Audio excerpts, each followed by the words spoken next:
child, I was a victim of sexual abuse. My mom's ex-boyfriend used to abuse me as a child when I was in elementary school.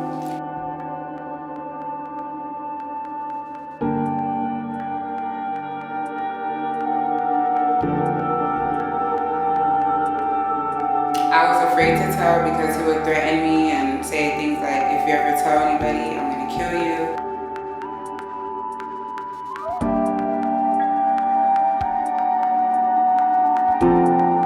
For years, my mom didn't know what was going on, and I just remember going into my guidance counselor's office and, just telling her everything, and she made a phone call to my mom, and after that, they had put me in they had me go to a foster home for about 30 days, and, and then after I left the foster home, I couldn't live with my mom, I had to live with my grandma.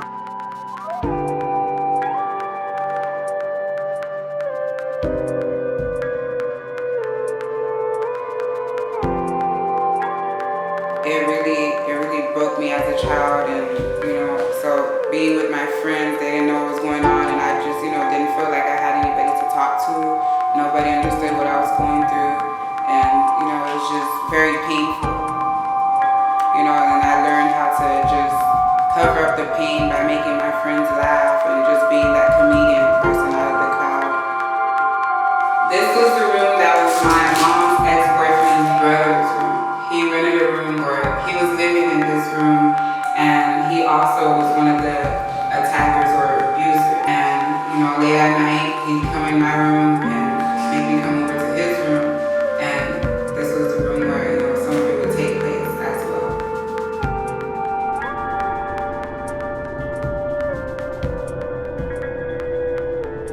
Or I didn't know who to go to tell.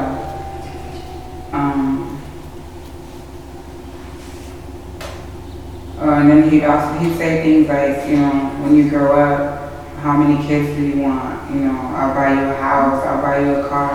And I knew that, that wasn't right. I knew he was doing something wrong, but he tried to, make it seem like it's okay, that when I get older, then we can be together. So, I was just very fearful. I am victorious.